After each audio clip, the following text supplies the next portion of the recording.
अस्सलाम वालेकुम। इस वीडियो के अंदर हम न्यूरल नेटवर्क का क्वेश्चन सॉल्व करेंगे। न्यूरल नेटवर्क जो होता है, आई होप उसकी सारी जो बेसिक्स हैं वो आपको पता होंगे। वो जस्ट यही होता है कि एक इनपुट लेयर होती है, फिर उसके अंदर हिडन लेयर्स होती हैं। वो हिडन लेयर्स मल्टीपल हो सकती हैं, ज़रूरी नहीं एक ही हो। फिर एक आउटपुट लेयर होती है।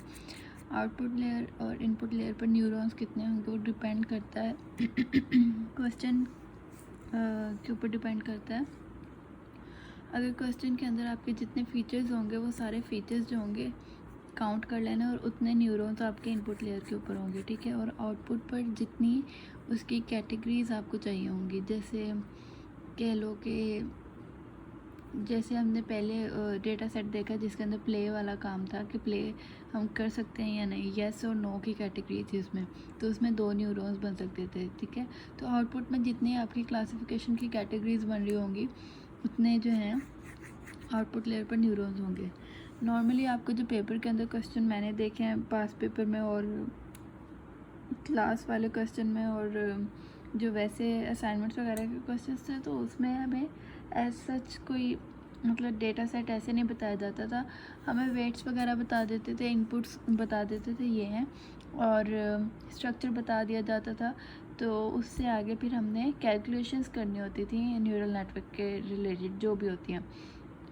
तो न्यूरल नेटवर्क के अंदर 2 स्टेप्स होते हैं। एक सबसे पहले हम करते हैं फॉरवर्ड पास। फॉरवर्ड पास के अंदर क्या होता है, आपका इनपुट लेयर जो होती है उससे आप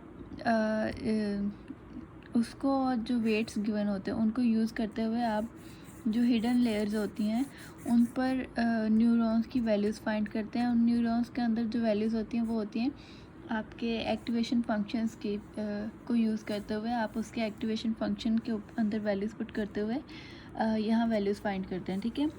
और देन ऐसे ही आप इस लेयर पर फाइंड करते हैं। देन इस लेयर के एंड में आपको एरर्स मिल रहे होते हैं। फिर इसका जो न्यूरल नेटवर्क का दूसरा स्टेप होता है वो होता है बैकवर्ड पास या बैक प्रोपेगेशन। तो उसके अंदर क्या होता है, आप उस एरर को मिनिमाइज़ करने की ट्राई कर रहे होते हो। और जब आप बैकवर्ड पास करते हो ना, तो आप हर वेट की कंट्रीब्यूशन चेक कर रहे होते हो कि उस एरर में कितनी कंट्रीब्यूशन है इस वेट की। अगर हम इस वेट के अंदर कितनी चेंजिंग करें कि वो एरर मिनिमाइज़ हो सकता है, हमारा टोटल एरर। तो बेसिक कॉन्सेप्ट ऐसा है। तो अभी हम डायरेक्ट इसी कैलकुलेशंस पर जाते हैं। तो ये जो मैंने क्वेश्चन लिया है ये भी आई थिंक क्लास में भी यही क्वेश्चन किया था, और ये एक पास पेपर के अंदर भी क्वेश्चन आया हुआ है। इसके अंदर जितने भी फार्मूलाज हम पढ़ेंगे उनको आपने रट्टा नहीं लगाना है, उनको आपने फार्मूला बनाने का तरीका याद रखना है कि फार्मूला बनता कैसे है। क्योंकि आप इन फार्मूलाज को रट्टा लगाओगे ये भूल जाएंगे, मिक्स हो जाएंगे। आपको अगर तरीका आता होगा तो आप जल्दी से फार्मूला बना सकते हो उस टाइम पे, ठीक है। तो सबसे पहले हम स्टार्ट करते हैं फॉरवर्ड पास से। इस क्वेश्चन के अंदर इस तरह से वेट्स नहीं दिए थे। इस क्वेश्चन के अंदर ना टेबल की फॉर्म में वेट्स दिए थे, और उसके अंदर ऐसे करके लिखा हुआ था कि W11 उसकी सुपरस्क्रिप्ट ऐसे और उसकी वैल्यू दी हुई थी, W12 सुपरस्क्रिप्ट दी हुई थी और उसकी वैल्यू दी हुई थी, W21 और W22 और ऊपर 11। इस तरह से करके ना टेबल के अंदर वैल्यूज़ दी हुई थी, और ये जो एजेस थे ये खाली थे, और x1 x2 की वैल्यूज़ भी हमें वैसे दी हुई थी। तो सबसे पहले तो पहला काम तो मेजर काम जो है आपकी, अगर डायग्राम ही ठीक नहीं बनेगी, आप अपने वेट्स वगैरह जो हैं उसकी सही जगह पर नहीं अलॉट कर सकेंगे उसे, तो वो सारा काम गलत हो जाएगा। तो सबसे पहले इसकी नंबरिंग सही होनी चाहिए आपकी वेट्स देने के लिए। जो ये है इसको अगर आपने वेट का नंबर देना है ना, तो वो W11। अब ये पहला 1 क्या डिनोट कर रहा है, पहला 1 डिनोट कर रहा है कि ये एज दूसरी, ये पहली लेयर है, ये दूसरी लेयर है, ठीक है। तो ये W11 क्या डिनोट कर रहा है, ये पहला 1 डिनोट कर रहा है कि आपका जो ये एज है पहली लेयर में से पहले नोड के ऊपर जा रहा है, ठीक है। और ये 1 क्या कह रहा है कि ये इस इनपुट लेयर में से पहला नोड जो है उससे ये एज निकल रहा है, ठीक। अब जब इस वाले एज को आप नंबरिंग दोगे तो वो कैसे होगी, सबसे पहले क्या आएगा, जो बाद में जिस पर एज जा रहा है उसका नंबर आएगा। तो इस जिस लेयर के अंदर जा रहा है इसमें इसका कौन सा नंबर है नोड का, तो ये 1 था, तो ये 2 सेकंड नोड है। तो सेकंड नोड है तो पहले 2 आएगा और फिर जो नंबर आएगा कि एज निकल कौन से वाले न्यूरॉन से रहा है, तो इस लेयर में ये पहला न्यूरॉन है तो 2 1। आपने ये नंबरिंग ख़राब नहीं करनी है, मैं भी कंफ्यूज हो गई थी ये लिखते हुए, बट ये नंबरिंग ख़राब होगी तो सारा क्वेश्चन गलत हो जाएगा। देन इस लेयर इस वाले एज को आपने नंबर देना तो कैसे आएगा, सबसे पहला नंबर है कि इस लेयर में जो न्यूरॉन है जिस पर एज जा रहा है उसका नंबर क्या है, तो ये 1 है तो 1 लिख दिया, ठीक है। अब ये एज आ किससे रहा है, तो इस लेयर में ये दूसरा न्यूरॉन है तो ये दूसरा न्यूरॉन आ गया, ठीक हो गया। देन आपका इस वाले एज का अगर आप नंबर दो तो वो 2 2 सिंपल पता चला है, इसका भी 2 है, इसका भी, इस लेयर में भी ये सेकंड न्यूरॉन है, इस लेयर में भी सेकंड न्यूरॉन है, तो ऐसे है, ठीक है। और जब इधर आओगे तो अच्छा इनके ऊपर ये 1 1 ऊपर भी आ रहा है, ये 1 डिनोट कर रहा है कि ये पहली लेयर के वेट्स हैं, ठीक है। जब ये लेयर हमने पूरी कर ली वेट्स की, अब इस लेयर पर आएंगे हम, इस लेयर पर, ये मिडिल वाली लेयर जो है, ठीक है। इस लेयर पर जब देंगे नंबरिंग ना तो ऐसे ही आएगा। अब इस लेयर का और इस लेयर का नंबर देखना आपने, इस लेयर में ये कौन से नंबर का न्यूरॉन है, फर्स्ट न्यूरॉन है तो यहाँ 1 लिख दिया। फिर इस वाले रोज लेयर से आ रहा है ना, तो इस लेयर में ये न्यूरॉन कौन सा नंबर है, 1, तो 1 1 इसका नंबर आ गया। अब जब इस एज की नंबरिंग देंगे तो इस डब्ल्यू में पहले आएगा 2 2 क्यों आएगा, क्योंकि जिस लेयर पर जा रहा है उस लेयर में सेकंड न्यूरॉन पर जा रहा है, 2 आ गया। और जिस लेयर से आ रहा है उसका एज कौन सा है, वो 1 है, तो इसलिए यहाँ पर 2 1 आएगा। यहाँ डिफरेंस क्या आया है इन दोनों में कि इसकी ये सुपरस्क्रिप्ट जो है ये चेंज हुई है, इसमें 2 आएगी और इसमें 1 आएगी। आपने ये सुपरस्क्रिप्ट भी ध्यान रखना है, वो टेबल के अंदर दिया गया होगा, उसकी सुपरस्क्रिप्ट्स को भी ध्यान में रखते हुए उसकी नंबरिंग देनी है और वैल्यूज़ असाइन करनी है, ठीक है। तो आई होप इसकी समझ आ गई होगी। अब हम जाते हैं इसकी कैलकुलेशंस पर। तो सबसे पहले आपने करना होता है फॉरवर्ड पास। सबसे पहले ये हमारा जो है ये खाली पड़ा है न्यूरॉन, इस न्यूरॉन के अंदर आपको 2 वैल्यूज़ फाइंड करनी होती हैं, एक होती है एच और एक होती है आउट एच। अब ये एच के नंबर है यहाँ पे, इसका नंबर कैसे आएगा, अब ये पहली लेयर है ना तो उसका पहला एच फाइंड कर रहे हैं, पहले न्यूरॉन का एच है और लेयर कौन सी है, पहली, ठीक है। ऐसे ही आपकी इसकी नंबरिंग आएगी, पहला एच आउट एच है और लेयर भी पहली है, ठीक है। तो हमें ये दोनों वैल्यूज़ अब इस न्यूरॉन के लिए फाइंड करनी है। अब उसके फार्मूलाज बनाते हैं हम। तो सबसे पहले हम H11 फाइंड कर रहे हैं। H11 का फार्मूला कैसे आएगा, ये जो जितने एज इसके ऊपर आ रहे हैं, जितनी ये लाइंस इसके साथ टच कर रही हैं ना, आपने उसके इनपुट लेयर से स्टार्ट कर लेना है। तो सबसे पहले इस एज से है, यहाँ पर क्या है x1, तो पहले आएगा x1 मल्टीप्लाई होगा उस वेट के साथ जिस एज के साथ वो लिंक कर रहा है उस न्यूरॉन के साथ, तो W11 1, ठीक है। फिर प्लस करेंगे, फिर दूसरे एज की बारी जो उस पर आ रहा है, फिर इसका x2 और इस एज के ऊपर वेट कौन सा है, इस एज के ऊपर उस वेट का नंबर जो भी है वो वाला वेट इसके साथ मल्टीप्लाई हो जाएगा, ठीक है। फिर प्लस करना है। अच्छा, इसके साथ ये भी थी वैल्यूज़, तो इस लेयर के लिए जो वैल्यू गिवन है B1 है और इस लेयर के लिए जो वैल्यू गिवन है वो है B2। तो B2 की वैल्यू मैंने आई थिंक यहाँ लिखी नहीं क्वेश्चन में, चलो जब आगे आएगी तो मैं बता देती हूँ। आई थिंक 0.60 है, B2 इक्वल टू 0.60, ठीक है, ओके। तो यहाँ पर आ गया आपका B1 B2 भी आपको आई थिंक क्वेश्चन में वैसे साइड पे लिखे हुए थे, तो वो मैं बता दूँ कि जो पहली लेयर होगी उसको B1 दे देना, जो दूसरी होगी उसको B2 दे देना है, ठीक है, ओके।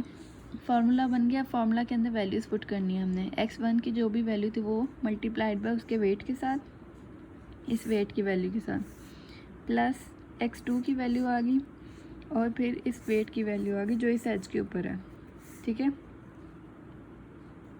20 थी यहाँ, आंसर्स ठीक है, वो लिखते हुए कहीं गलती हुई भी है। ओके, देन बी वन की वैल्यू क्या है ये। अब इसको सॉल्व कर लेंगे तो आपके पास H11 आ जाएगा, ठीक है। अब आएंगे हम, मैंने आउट H1 से पहले H2, चलो आउट H1 पे जाते हैं पहले। तो आउट H1 का फॉर्मूला ये होता है, ये क्या है, लॉजिस्टिक वाला जो हमने पढ़ा था, लॉजिस्टिक फार्मूला, ये वो है, लॉजिस्टिक कह रही हूँ, सिग्मॉइड फंक्शन का फार्मूला है ये। तो यहाँ पर जो एक्टिवेशन फंक्शन, ये जो आउट एच है ना, इसके बिहाइंड एक्चुअली एक्टिवेशन फंक्शन लगता है। और एक्टिवेशन फंक्शन जो होते हैं वो डिफरेंट यूज़ होते हैं, डिफरेंट तरह के यूज़ हो सकते हैं। इसमें हम सिग्मॉइड वाला जो फंक्शन है उसको यूज़ कर रहे हैं, ठीक है। तो सिग्मॉइड फंक्शन जो है वो ये होता है 1 डिवाइडेड बाय 1 प्लस ई की पावर माइनस। अब यहाँ पर जब हम पहले न्यूरॉन के लिए कर रहे हैं ना, तो पहले न्यूरॉन के अंदर जो पहली वैल्यू थी वो कौन सी थी, H11, तो यहाँ पे माइनस में H11 कर देना है आपने, ठीक हो गया। अब जब इसकी वैल्यूज़ पुट करेंगे तो इसको कैलकुलेट कैसे करना है वो बताती हूँ। तो 1 divided by bracket 1 plus shift, ये जो लॉग के साथ ई होगा ये वाला, और फिर वैल्यू पुट कर देंगे 0.3775 और ब्रैकेट क्लोज।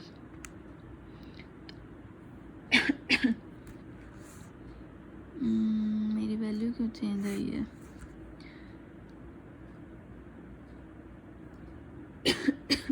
क्योंकि माइनस नहीं लिखा। 1 divided by 1 plus E bracket में माइनस 0.3775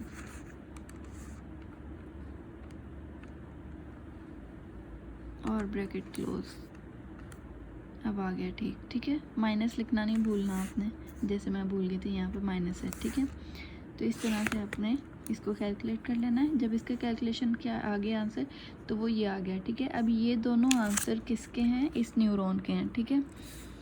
ओके, नेक्स्ट अब सेम इसी तरह इस न्यूरॉन के लिए फार्मूला बनाना है और इसके लिए लिखना है। फार्मूला मैं आपको दिखा देती हूँ। H12 के लिए फार्मूला जो बनेगा पहले, हाँ सॉरी, यहाँ पर H21, ये कौन सा न्यूरॉन है इस लेयर का, सेकंड न्यूरॉन, तो H2 हो गया, और लेयर कौन सी है, 1, ठीक है।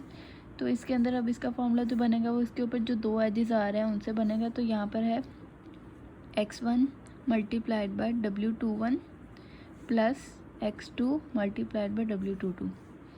x1 मल्टीप्लाइड बाय W, यहाँ 21 आना था, सब गड़बड़ किया हुआ मैंने, यहाँ पे W22, ठीक है। अब इसकी वैल्यूज़ जब पुट करेंगे तो उसको आपने फिर सॉल्व कर लेना है, ठीक है।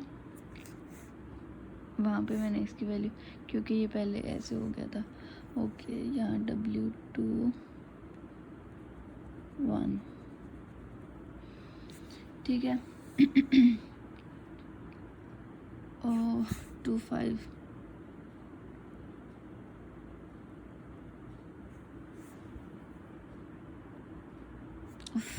खुदाया 0.05 मल्टीप्लाइड बाय 0.25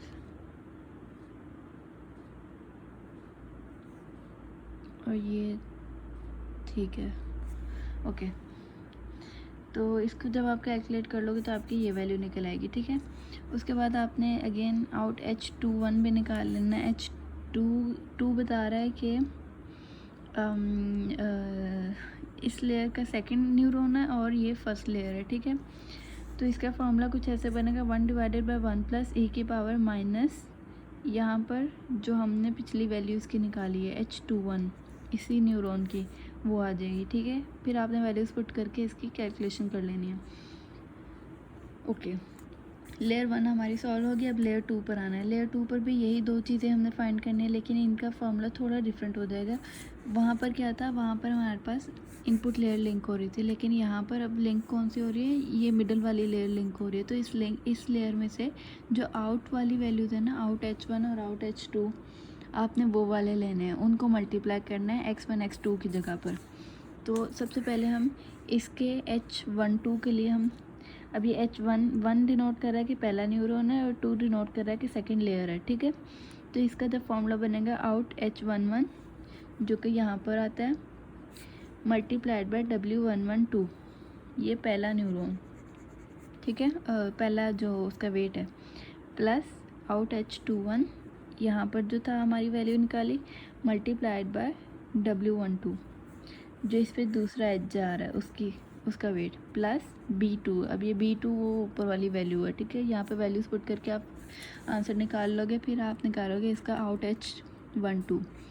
अब ये 1 क्या डिनोट कर रहा है, पहला न्यूरॉन, और 2 डिनोट कर रहा है कि सेकंड लेयर है। इसकी जब वैल्यूज़ पुट करोगे तो यहाँ पर आपने H12 अब इसी के अंदर जो पहली वैल्यू निकाली है आपने वो वाला वैल्यू पुट कर दोगे और फिर इसका आंसर निकाल लोगे। सेम ऐसे ही इसके अंदर वैल्यूज़ पुट करोगे, इसका फॉर्मूला बनेगा आउट H1 क्योंकि यहाँ से आ रहा है और इस H का जो वेट है वो मल्टीप्लाई होगा, ठीक है, प्लस आउट H2 और जो ये वाला वेट है ये मल्टीप्लाई होगा, ठीक हो गया। तो इनकी वैल्यूज़ पुट करके आप आंसर निकालोगे, ऐसे ही आउट H2 आप निकालोगे और आपके पास ये वैल्यूज़ आ गई, ठीक। यहाँ तक तो थी लेयर्स के ऊपर वैल्यूज़ निकालना। अब इसका एरर कैलकुलेट करना है, तो एरर कैलकुलेट करने के लिए आपको 2 एरर्स पहले निकालने होते हैं, ई आउट H12 जो इसका होगा एरर और फिर दूसरा एरर इसका होगा। तो पहले इसका जो एरर होगा उसका नाम होगा ई आउट H1 पहला एरर और सेकंड लेयर का।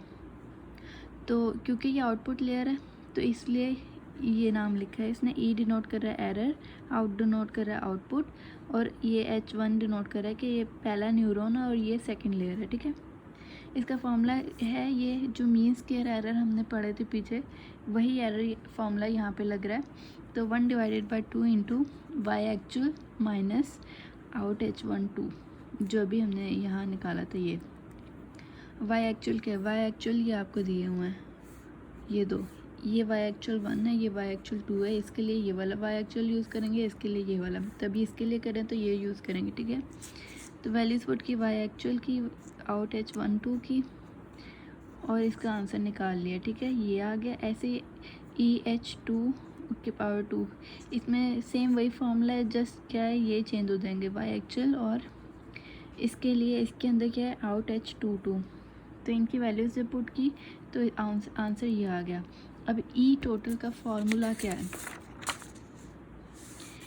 ई टोटल का फॉर्मूला होता है ये, जो भी दो वैल्यूज़ हमने निकाली ई आउट H12 और ई आउट H22, इन दोनों की वैल्यूज़ पुट करके सम कर लेना है तो वो आपका ई टोटल आ जाएगा, ठीक है। इस क्वेश्चन में हमने ई टोटल ही फाइंड करना था, बट इससे ही लिंक करता हुआ एक और क्वेश्चन जो था सेम पेपर में आया हुआ है कि हमने जो वेट है W12 ये वाला जो वेट है ना, इसको हमने अपडेट करना है और इसकी जो कंट्रीब्यूशन है वो फाइंड करनी है एरर के अंदर कितनी है।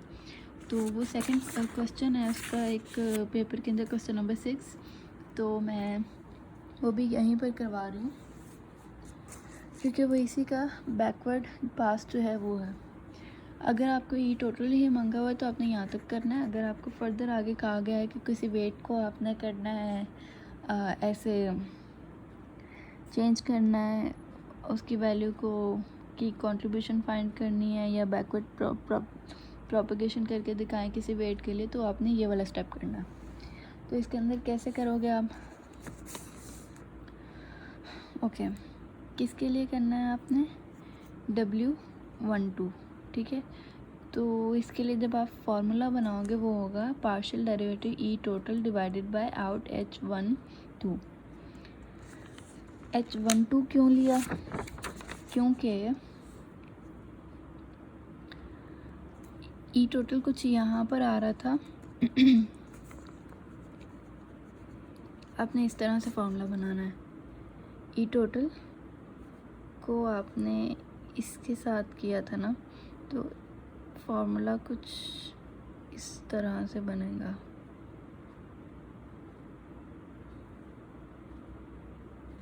ये वाली वैल्यू के लिए करें ना, तो कुछ इस तरह से एरोस जाएंगे आपके। ओके, ये एरोस क्यों लगाया मैंने बताती हूँ। तो ई टोटल आपने पहले लोकेट करना है कि आपका जो जिस वेट के लिए कर रहे हो वो कौन से वाले एज के साथ लिंक कर रहा है, ठीक है। आपने उसका आउट वाली वैल्यू लेनी है। तो हमारा ये एज जो है इसके साथ लिंक कर रहा था, इसलिए आउट वाली वैल्यू इसकी ली। सबसे पहले ई टोटल और उसके साथ फिर आउट H12 लिया है। तो पार्शियल डेरिवेटिव किसका लेना था, E total divided by out H12। क्यों लिया मैंने बता दिया, क्योंकि उसके साथ वो वेट लिंक हो रहा है जिसको हमने अपडेट करना है। This will be equal to partial derivative of E total divided by again यही वैल्यू प्लस, अब उससे पिछले वाला जो एरो लगाया हमने, इससे पीछे क्या आ रहा है H12, तो इससे पीछे जो आ रहा है आपने क्या करना है, पहले ये नीचे वाली वैल्यू ऊपर ले जानी है और उसको डिवाइड करना है उससे पीछे जो वैल्यू आ रही है जिसको हमने एरो लगाया अभी। दोबारा से ई टोटल से हम ई आउट H1 पे गए, ई आउट H1 को एज इट इज़ यहाँ लिखा और उसको डिवाइड किया उससे पीछे वाली वैल्यू से, जैसे मैंने एरो लगाया है उससे पीछे वाली वैल्यू से, ठीक है। ऐसे ही जब आगे जाएंगे फिर प्लस करेंगे, फिर ये वाली वैल्यू उठा के ऊपर रख देंगे, इसको डिवाइड करेंगे उससे पिछली वैल्यू के साथ। इससे पिछली वैल्यू कौन सी है, डायरेक्ट वो आ रहा है जो जिस वेट को हमने अपडेट करना है वो वाली वैल्यू, ठीक है। तो अब ये तीन चीज़ें आ गई। अब हमने इन तीनों के अलग अलग फार्मूलाज बनाने हैं। तो सबसे पहले हम इसका फार्मूला ओपन करते हैं और इसकी वैल्यू फाइंड करते हैं। ओके, सो इसका फार्मूला क्या है, ये तो पार्शियल डेरिवेटिव है ना, तो ई टोटल का फार्मूला क्या है, ई टोटल का फार्मूला हमने अभी यहाँ देखा है, ई आउट H12 प्लस ई आउट H22। तो यहाँ पर हमने वो लिख लिया, ठीक है। अब देखते हैं ई आउट H12 का फार्मूला क्या था।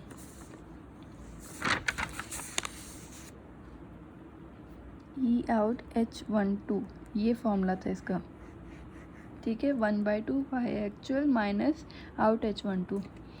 तो हमने ये पुट कर देना है उसमें, ये पुट किया हमने, 1/2 स्टार्ट में आ गया, फिर आ गया ये हमारा अभी पार्शियल डेरिवेटिव लिया नहीं, हम सिर्फ फॉर्मूला ओपन कर रहे हैं, और यहाँ पर आ गई उसकी y actual minus out H12। Y actual लिखो या मैंने उसको y1 लिख दिया है, ठीक है, सेम काम है। फिर प्लस, फिर हमने इसका फार्मूला खोला है, तो इसका जब फार्मूला खोलेंगे तो वो आएगा 1/2, ये पार्शियल डेरिवेटिव इसके साथ आ गया, फिर उसके अंदर उसका बाकी फार्मूला लिख दिया, ठीक हो गया। अब इसका हम पार्शियल डेरिवेटिव लेंगे, पार्शियल डेरिवेटिव हम विद रिस्पेक्ट टू ले रहे हैं आउट H12। तो इन दोनों में से जिसमें आउट H12 आ रहा है ना, आउट H12 एक में आ रहा है और दूसरे में कुछ और आना चाहिए, आउट H22 है यहाँ पर, ठीक है। तो जिसमें आउट H12 आ रहा है सिर्फ वो वाली वैल्यू कंसीडर होगी, बाकी जो होते हैं वो कांस्टेंट की तरह काम कर रहे होते हैं और वो ज़ीरो हो जाते हैं। तो ये पूरी वैल्यू ज़ीरो हो जाएगी, हम सिर्फ इसको काउंट करेंगे, ठीक है। इसके अंदर क्या होगा, ये पावर स्टार्ट में चली जाएगी और ये 1/2 के साथ जब मल्टीप्लाई होगी तो ये 2 से कैंसिल और 1 हो जाएगा, ठीक है। तो ये अब पूरा का पूरा ख़त्म हो गया। अब बचा ये, इसका पार्शियल डेरिवेटिव ले रहे हैं हम।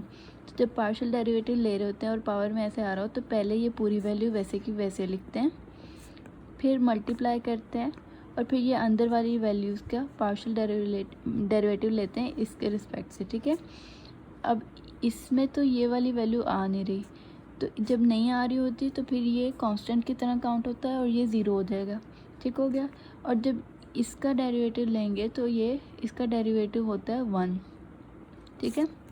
dy/dx ऑफ x लें तो this will be equal to 1, ये सेम काम कर रहा है। और इसके साथ है माइनस, तो ये -1 हो जाएगा, ठीक, प्लस ये पूरी वैल्यू ज़ीरो होगी, ओके। जब ये आया तो इसके साथ जब माइनस हमने मल्टीप्लाई किया तो ये आ गया। अब इनकी जो वैल्यूज़ हैं हमारे पास हैं, y1 y एक्चुअल था उसकी वैल्यू पुट कर दी और आउट H12 की जो भी वैल्यू हमने निकाली थी पीछे वो पुट कर दी, इसको ऐड किया तो हमारे पास इसकी वैल्यू आ गई और ये यहाँ लिख दी हमने, ठीक है। फिर अब हम इसकी वैल्यू फाइंड करेंगे। इसकी वैल्यू कैसे फाइंड करेंगे, ये पार्शियल ये वैसे का वैसे आ गया अभी, और इसका हम फार्मूला लिख लेंगे। इसका जब फार्मूला था वो ये था, ठीक है। जब ये फार्मूला लिखा हमने, ये फार्मूला लिखा 1/1 + e की पावर दिस, तो ये है हमारे पास सिग्मॉइड फंक्शन। तो सिग्मॉइड फंक्शन का आपने याद रखना है, जब भी ये आएगा तो आपने क्या करना है, जो जो यहाँ पर आप ले रहे हो ना, आप एज इट इज़ वो पहले यहाँ लिखो, इनटू 1 माइनस अगेन वो कर दो, हमेशा ये होगा, ठीक है। तो इस तरह से आपने लिखना है। अब इनकी वैल्यूज़ हैं हमारे पास, इनकी जो वैल्यूज़ निकाली हुई हैं वो आपने वैल्यूज़ यहाँ पुट कर देनी है, ठीक है। और जब इनको सॉल्व करके इनका आंसर निकाल लेना, तो इनका जो आंसर आया वो हमने यहाँ लिख दिया, ठीक, जस्ट टू रिमेंबर दैट। फिर हम इसमें से तीसरे वाले को सॉल्व करेंगे। अब तीसरा वाला कहाँ है, अभी हमने यहाँ तक किया है ना, तो ये मैंने पूरा लिखा ही नहीं है, पार्शियल डेरिवेटिव W122, ओके। तो ये है तीसरा वाला, ठीक हो गया। जब हम इसका फॉर्मूला बनाएंगे तो ये पार्शियल डिवाइडेड बाय ये एज इट इज़ आ गया, और H12 का जो भी फॉर्मूला हमने पीछे बनाया था वो एज इट इज़ यहाँ पर लिख लिया, ठीक। अब जब इसका पार्शियल डेरिवेटिव लेंगे ना, तो इसमें से जिसमें W12 आ रहा है, W12 इसमें आ रहा है, सिर्फ ये वाली वैल्यू कंसीडर होगी, बाकी ये ज़ीरो हो जाएंगी, ठीक है। जब इसका पार्शियल डेरिवेटिव लेंगे ना, तो ये एज अ कांस्टेंट काउंट होगा, क्योंकि इसके रिस्पेक्ट से ले रहे हैं ना, तो इसके साथ जो भी वैल्यू होगी वो एज अ कांस्टेंट काउंट होगा। जो कांस्टेंट है, जो कांस्टेंट होगा वो एज इट इज़ आ जाएगा, और जो रिमेनिंग होगा वो 1 हो जाएगा। तो सिर्फ कांस्टेंट आ गया यहाँ पर, ठीक है। अब इसकी वैल्यू हमने निकाली हुई है पीछे, वो वैल्यू आपने देख के यहाँ लिख लेनी, और वो इसकी वैल्यू आ गई, ठीक। तीनों की वैल्यूज़ निकल आई, तो इन तीनों की वैल्यूज़ हमने यहाँ लिख ली। फार्मूला क्या था ये, अब इन तीनों को हमने सम करना है। तो जब सम करेंगे, ये देखो सम करेंगे तो ये प्लस है, मैंने क्या किया हुआ है, जगह जगह पर काम ख़राब किया हुआ है, ठीक है। इनको जब प्लस किया हमने तो हमारे पास ये वैल्यू आ गई, ठीक। अभी सिर्फ ये इतना हुआ, अभी ये अपडेट नहीं हुआ। अब हम उसके अपडेट करने के लिए फ़ॉर्मूला है हमारे पास। उस फार्मूला में क्या है, आपने W12 इस वाले वेट को अपडेट करना है ना, तो वो इक्वल टू उसकी पुरानी वैल्यू सेम उसी वेट की माइनस ये अल्फ़ा। अब ये अल्फ़ा क्या है, ये है हाइपर पैरामीटर।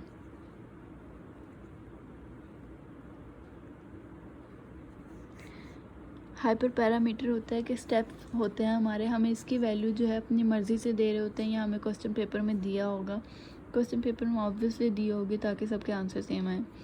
तो ये हाइपर पैरामीटर की वैल्यू भी आपको गिवन होगी, ठीक है। और ये जो सेक्शन है इसकी वैल्यू अभी हमने फाइंड की है, ठीक। तो आप वैल्यूज़ पुट करो, इसकी जो पुरानी वैल्यू थी वो पुट की, माइनस ये आपको हाइपर पैरामीटर की वैल्यू गिवन थी, इनटू इसकी वैल्यू पुट की। इनको जब सॉल्व किया तो आपको ये न्यू वेट की वैल्यू मिल गई। अब आपने दोबारा से डायग्राम बनानी है, बना लो, नहीं बनानी तो वैसे मेंशन कर दो, मैंने बनाई हुई है। तो इसके अंदर हमने W12 को अपडेट किया, बाकी सेम वैसे का वैसे W12 की जो न्यू वैल्यू थी हमने वो लिख ली। पुरानी वैल्यू ये थी 0.45 और न्यू वैल्यू क्या है 0.409। तो इस तरह से था ये पूरा क्वेश्चन। आई होप समझ आ गई होगी आपको। तो अगली वीडियो तक के लिए अल्लाह हाफिज़।